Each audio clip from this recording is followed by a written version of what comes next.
Nikki, the world is better when there's your music in Oh, the industry. I mean that. thank you. And Rancho Deluxe, what an album, as I was telling you. Thank you. Congratulations. Thank you. Yeah, there's a lot of music out there, so I appreciate you saying that. It's crowded. So, it's nice that people like you listen in a intentional way. Well, and it's funny you mentioned that, Nikki, because I get the sense that, we're kind of from the same era where, like, you didn't have to, like, just release singles every month and every 3 weeks and all that stuff. And this whole album, it feels like it was really like a good pie, like it was really well baked, the whole Mm, thing. You know what I mean? right. It wasn't like microwave food. It wasn't bad true. It's like a really like deliciously like you crafted the whole thing. Um, was that intentional? And also, like, is it hard having to kind of like the algorithm being like, "Hey, are you sure you don't want to release something in 2 weeks again?" Like, Yeah, I think that, Avondale Drive, my last record came out in 2022. And so I had had time to kind of like write and stew on songs. And then, when it came time to recording Rancho Deluxe, starting to whittle down what we had and sort of make a cohesive collection of songs that reflected my life at this time and where I'm at emotionally and mentally.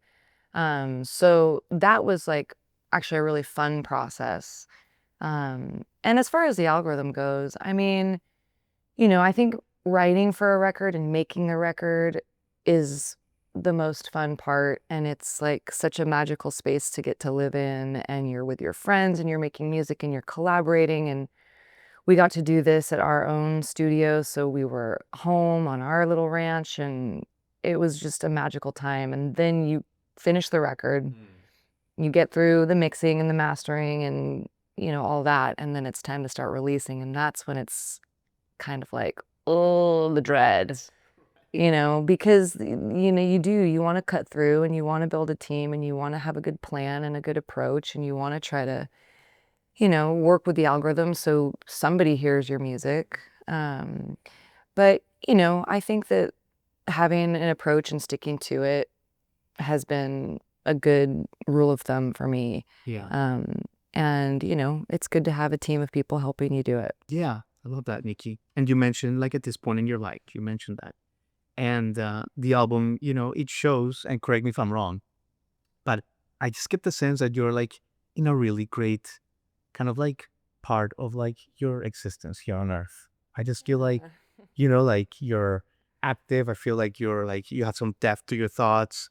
You don't take some things seriously, some you do. Like I just feel like you're in a really great balanced state, and it comes through. Is that, am I right or am I wrong? Yeah, no, I think you're right. The last decade has been kind of a lot of turmoil, just getting a divorce and changing my band of origin and moving across the country, losing, writing partners and mentorships. And, my last collections of songs kind of reflect that. And I think this is the first one where it's like, that's all washed out and it's all sort of like processed and therapized Yeah. and I'm starting to cherry pick the wisdom from all of that and feel really settled and grounded for the first time in a long time. Yeah. And yeah, I think that that is definitely reflected in the writing. And there's like the big fear of, if I don't have chaos in my life, if I don't have turmoil, what am I going to write about? And it turns out there's plenty. Absolutely. There's all kinds of stuff to write about Absolutely. I love that. I love besides pain. beside, yeah, thank you for saying that. Yeah. But yeah, I just feel like when, Nikki, did you realize, because you've clearly learned this lesson. I mean, and I mean, you've been through your publicized ups and your downs and all that stuff. But I feel like you are like at a place where like that life doesn't happen to you; it happens for you. Hmm. And I think you wear those scars and like almost with pride, you know? Yeah. I mean, I think that, people complain about getting old, and there's certainly things to complain about. Your body doesn't work as well as it did. You have aches and pains, whatever. But you do kind of take things more in stride, and stuff doesn't get to you quite as much as it did when you were younger. And there is a piece of the wisdom thing, that you just through experience understand that nothing lasts forever, and you'll get through it, and all the cliches just start to make a lot of sense. You really start to understand cliches as you age. It's like that's why it's a cliche. Yeah. Yeah, I'm with Yeah. you. I'm kind Yeah. of like starting to like get that too, so I relate. Yeah. Um, Gosh, by the way, Nikki, I was watching your performance with Phil Lesh from like 3 years ago when you Mhm. toured Mhm. with them. I know. I think I was watching video from the Capitol Theater or something, and I was thinking, my God, like Nikki, were you like, because you're so composed on stage, but are you like not like super nervous when you're singing this like Uh, classics? I just feel like I would be like, with your heroes or with someone that inspired you, I would be like petrified, like singing all these like jam sessions and repertoire next to them. None of that. I mean, I definitely have moments where, I understand like the gravity of the situation, but with somebody like Phil Lesh, he has been such a mentor to me, and you know, he's such an incredible example of work ethic and dedication and commitment. And also, his whole thing up until the day he passed was curiosity in letting the music go where it goes. Yeah. And he never lost that. He never wanted control. He always wanted to just experience, and, you know, leave it up to the universe and the players in the room. And so there wasn't pressure Mm. with him, Yeah. to be right or to be correct. Yeah. And I think that that was a really beautiful allowance that he gave all of us. Because yes, I can definitely, I mean, I'm very hard on myself. Like I finish a show, and even if it's a great show, I'm thinking about all the things that I could have You done could have better. done better. Yeah. See, of course, like every So, good artist. you know, but no, I mean, I think that there's a beauty to the music, and it's almost like a blanket of comfort once it starts and you're in it. And as long as you're prepared, Mm. then it's a really freeing Yeah. space. That's cool. Were you always like, let's go back to like Eclairs High School or something. Were you always like hard on yourself? Like, because I know that you were like shy. You almost didn't think Mhm. like you were a good singer. Yeah. Yeah. I think so. I mean, I think that I always want to get better. I think I always want to improve. Okay. Um, and I think that that is, a good rule of thumb to want to continue to improve. And then I also think through getting older and realizing you kind of are who you are, being graceful and giving yourself some allowance to like, nothing's perfect. That's okay. Yeah, that's true. You know? Do you practice every day, Nikki? No. I wish I had more work ethic in that department. Hmm. And I really ought to, and I'm motivated to, but I have a long list of to-do stuff, and it's so easy to just check off like, the mundane things. Do the laundry, feed the horses, Yeah. take the dog to the vet, all those things. It's a little bit Very so harder important to to you, like grounding and stuff, right? yes, I love being outside. I love taking care of animals. Animal husbandry is just such a passion of mine.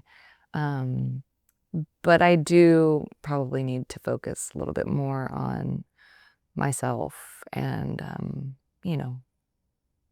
I think it comes in seasons too. Yeah, I think you're in a great peaceful state, so I wouldn't change it. Yeah, I feel really happy. But then you get to altitude and you're singing at altitude and you're like, I should probably practice more. Yeah. It's hysterical, Nikki. Yeah. By the way, we're talking a little bit off camera about your horses, but for me and for my audience that doesn't really know about like the equestrian culture that deeply, Mm. what is it about horses that makes them like such special animals? Because they are special souls, right? And you have a really deep connection to it. I think so. I've been writing since I was a kid. I grew up all through, my early adolescence into being a teenager and a young adult. I actually worked as a groom in my 20s. And so they've always been in my life. And I think a lot, if not all of my confidence as a young person came from my interaction with the horses because, they're such large animals, but they're flight animals. And so, they're also very sensitive and intuitive, and they pick up on your energy. I think I don't know exactly what it is, but it's like a horse can sense your heartbeat from like 20 feet away. So if you come in with nervous energy, they're going to feel it and they're going to pick up on it. And so it's just, you kind of start to develop this sense of being around them that is, calm and grounded. If you want to have that interaction with them, it's important to, I just read somewhere, it's like you want to move like the air is molasses, so it really slows you down, which is a really wonderful grounding thing to immerse yourself in. For me, especially, yeah. I just feel like that's always been like, I read somewhere in research that like, in California you used to spend time at the reservoir, like all Yeah. this all this like little like nooks of solitude. Yeah. You've always found the value in that. And I've been reading a book, and I was inspired by Japan or whatever, but about how we need to be more bored and more quiet. Yeah. In this, especially in today's world, we're always entertained. We don't need to do that. But you've always known that, right? I think so. I mean, I've always enjoyed being outside and being in nature, whether it's walking the Lafayette Reservoir, which I love that you just shouted that out. It was a very early place of solitude for me. Actually, my summer camp that I would go to was at the reservoir, and so we would go canoeing and fishing and do arts and crafts all at the Lafayette Reservoir. So I have like a very special place in my heart for Roughing It Day Camp. And that's where I learned to ride too. That was what turned me on to riding. And so I think from an early age, I understood that that kind of quiet and escape into nature was really good for my nervous system. I didn't understand exactly what that was as a kid, but it's carried over into my life. And, I'll catch myself sometimes like I'm outside and I'm in nature, but I've got earbuds in and I'm listening to a podcast, which is great.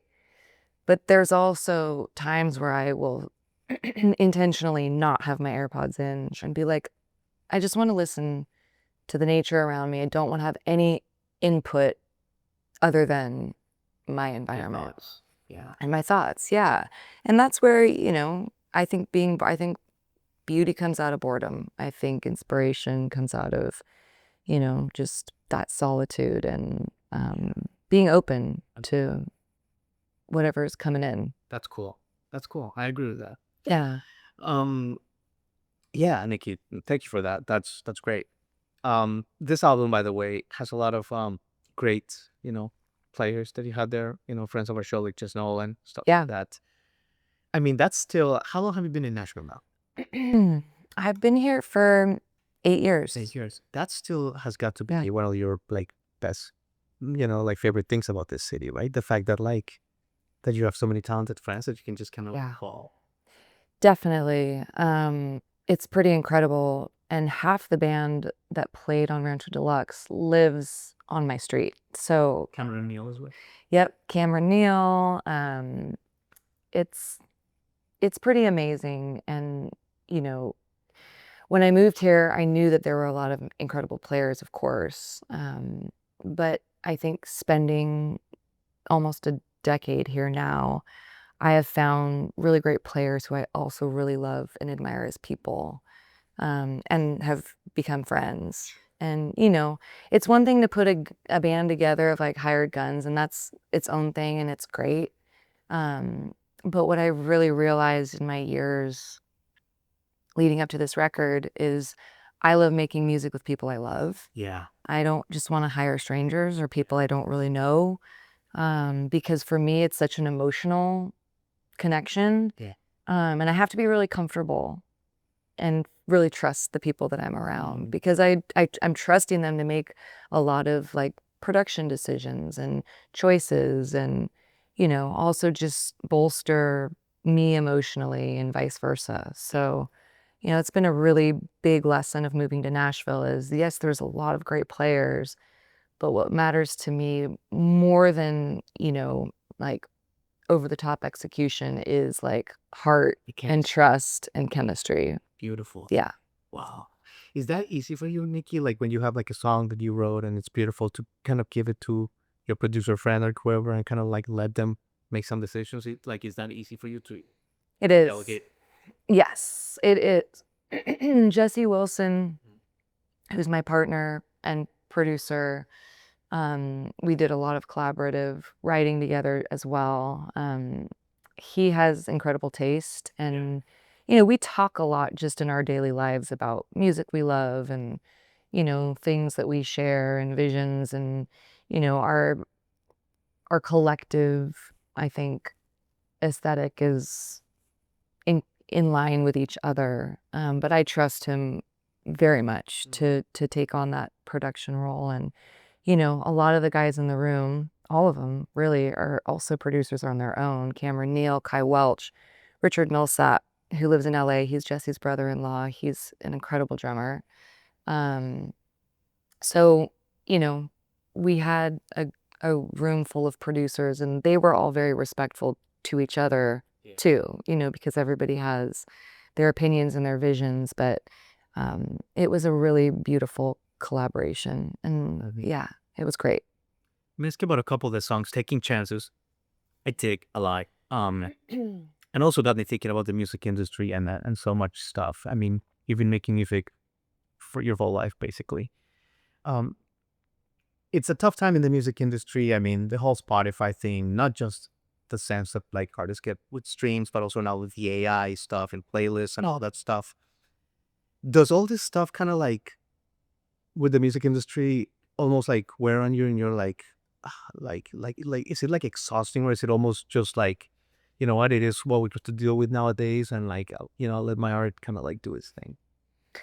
I think, you know, I think through the years of doing this, my expectations have just changed. When you're younger, you kind of have these like, you wanting to control more, and your expectations are maybe a bit grander, and that's a great thing when you're young to have those kinds of expectations. And I've definitely had peaks and valleys in my career, and I am just very appreciative that I still get to do this, and that I have kept it as a main focus in my life. And it's playing the long game at this point. And so I'll always do it. I'll always make records. Um, Being on the road has gotten more challenging. The overhead is really hard to accommodate. And you don't want to skimp, right? It's like you make this great record, and then if you go tour, you want the music to represent Vessel, yeah. the record. And my whole thing is, I'd really like for people to buy the record because that's what we spent all this time on making. And for musicians to travel and tour with a 5-6 piece band and crew is really taxing emotionally, physically, financially. And so I'm sort of wanting to look for a new approach to getting music out there. And I will do some touring around this record, but it's going to be really intentional, and going to markets where I know that there'll be a demand and reception. So, I think that I've come to a place where I have a lot of gratitude for being able to do this, and I'm also very curious and excited to um, have my career evolve in the way that I spend my time and my intention, you know. I think that can be that. Yeah. Well, thank you, Nikki. Let me leave you with this, and I got a lot going on, and we're all very excited by the way, Americana Fest, and so many shows are super stoked to see you play. Um, but yeah, well, like we've kind of like danced around the edges of it, but like, what is success for Nicki Bluhm now in 2025? What is that? Yeah, that's a great question. If if the music reaches people and I can sell out of my vinyl, and people come to the shows and buy tickets and enjoy the music and share it, and that to me is success. Yeah, So I love that. I mean, that's gotta be the greatest feeling, right? When you have people kind of like singing songs that were your yeah. thoughts once in a shower, like driving. Or something. Yeah, if you can bring a little bit of joy or solace to people, that is a big reward, and I think that's why we do it. I love it. Well, Nikki, Yeah. the world is right again because your new music is out. It's been too long, but at the same time, it's an incredible record. So Thank you so much. I have to watch the stuff like this. So thanks so much for coming, Nikki. Thank you for having me. Thank you for tuning in. Click here to subscribe and get the latest from the show. including exclusive behind-the-scenes footage and once-in-a-lifetime performances. And as always, thank you for making J-Rock Concerts Media part of your day.